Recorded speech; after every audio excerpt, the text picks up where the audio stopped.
dakwaan primer melanggar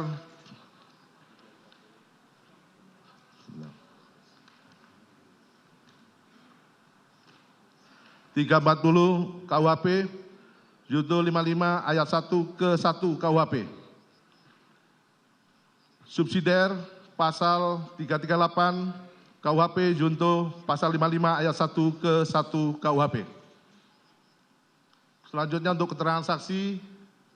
dalam berkas kami tidak perlu bacakan, namun langsung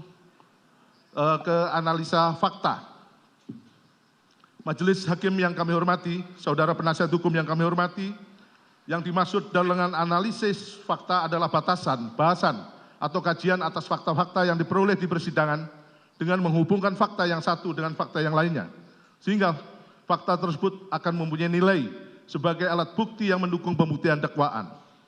Bahwa dari keseluruhan fakta-fakta yang terungkap di persidangan berdasarkan keterangan saksi-saksi, keterangan ahli, surat, petunjuk, dan keterangan terdakwa dalam perkara ini untuk memperoleh alat bukti yang memenuhi syarat dan benar, maka terlebih dahulu kami akan melakukan penilaian terhadap alat bukti tersebut apakah telah memenuhi syarat sebagai alat bukti yang sah sebagaimana ditentukan dalam pasal 184 ayat 1 KUHP, sehingga dapat digunakan untuk membuktikan unsur delik yang kami dakwakan kepada terdakwa sebagai berikut. Alat bukti keterangan saksi yang telah: 1 yaitu Maharesa, 2 Vera Marita Simanjuntak, Samuel Huta Barat, Rosti Simanjuntak, Devianita Huta Barat, Roslin Emika Simanjuntak, 7 Sangga Parulian Sianturi, Rohani Simanjuntak, Juni Artika Huta Barat, Novita Sari Nadiek, Indrawanto Pasaribu, Susi Daden Wita Fulhak, Prayugi Itara Wikaton, Farkan Sabilah, Marjuki, Damianus Loba Koban, Diryanto alias Kodir, Abdul Somad, Alfonsius II Roreng, Azan Romer, Nevi Afrilia Isbah Aska Tilawah, Ahmad Sarul Ramadan, Victor Kamang, Bimantara Jaya Diputro, Anita Amelia, Dwi Agustin, Raditya Adiasa, Ridwan R. Soplanit, Sartini,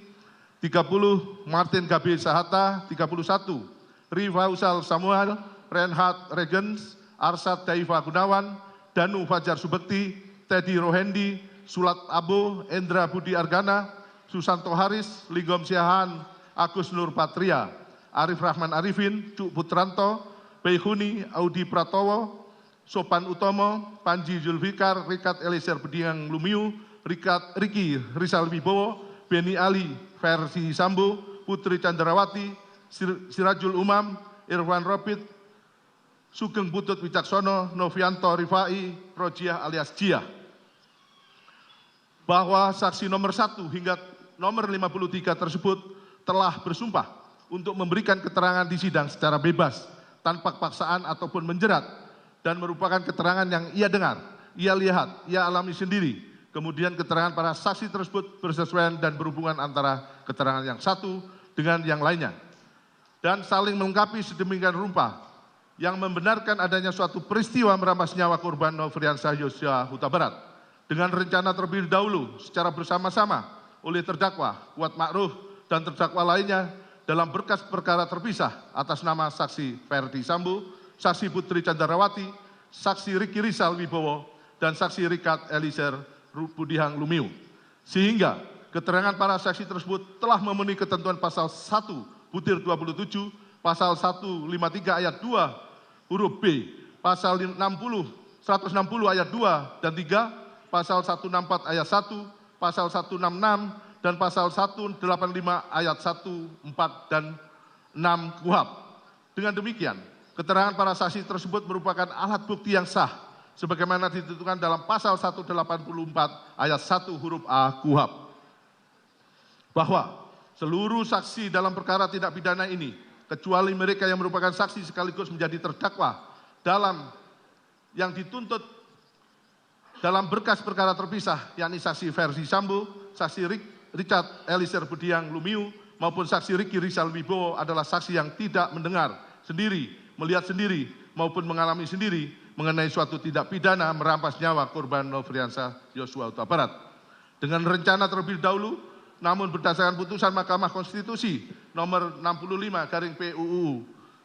Romawi 8/2010 tanggal 08 Februari 2011 telah menjadi perluasan makna saksi yang termasuk alat bukti yang sah sebagaimana pasal 184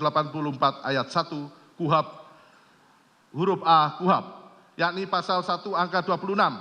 dan angka 27, pasal 116 ayat 3 dan ayat 4, pasal 184 ayat 1 huruf A KUHP, bertentangan dengan Undang-Undang Dasar 1945 dan tidak mempunyai kekuatan hukum mengikat sepanjang pengertian saksi dalam pasal-pasal tersebut tidak dimaknai termasuk pula orang yang dapat memberikan keterangan dalam rangka penyidikan, penuntutan, dan peradilan suatu tindak pidana yang tidak selalu ia dengar sendiri, ia lihat sendiri, dan ia alami sendiri. Dengan demikian, arti penting dari saksi bukanlah terletak pada apakah dia melihat,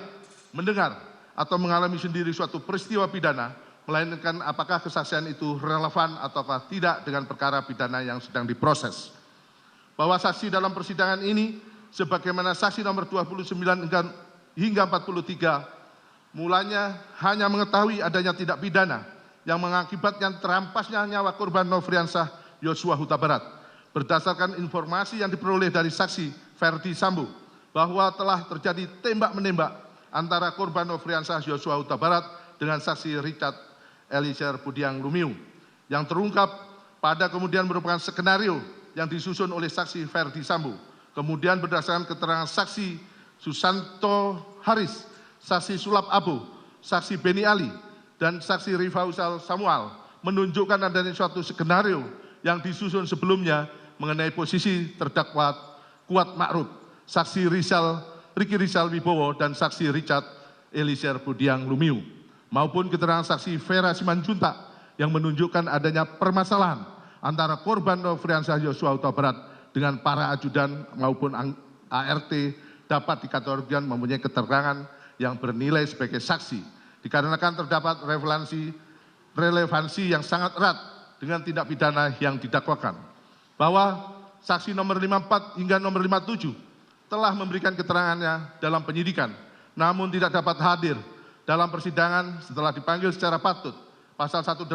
ayat 1 KUHP mengatur bahwa keterangan saksi sebagai alat bukti ialah apa yang saksi nyatakan dalam persidangan. Namun ketentuan ini tidak boleh dimaknai secara mutlak, melainkan harus memandang aturan tersebut dengan menggunakan penafsiran sistematis, yakni dalam hal ini menghubungkan suatu pasal dengan pasal yang lain dalam sebuah peraturan perundang-undangan. Pasal 162 KUHP mengatur mengenai saksi yang sudah pernah diperiksa dalam tingkat penyidikan namun tidak dapat hadir dalam persidangan di pengadilan. Pasal 162 ayat 1 KUHP mengatur bahwa jika saksi sesudah memberikan keterangannya dalam tingkat penyidikan, kemudian berhalangan hadir karena alasan meninggal dunia, tempat kediaman yang jauh, ataupun berhubungan dengan kepentingan negara, maka keterangan yang diberikan dianggap telah dibacakan. Kemudian dalam ayat 2 diatur bahwa jika keterangan tersebut sebelumnya telah diberikan di bawah sumpah, maka keterangannya disamakan nilainya dengan keterangan saksi di bawah sumpah yang dinyatakan di dalam persidangan. Keterangan saksi nomor 54 hingga nomor 57 telah memberikan keterangannya pada tingkat penyidikan di bawah sumpah yang juga telah dibacakan tanggal pengambilan sumpahnya beserta poin penting dalam berita acara pemeriksaan di persidangan, sehingga keterangan para saksi tersebut merupakan alat bukti yang sah sebagaimana diatur dalam pasal 184 ayat 1 huruf A KUHP.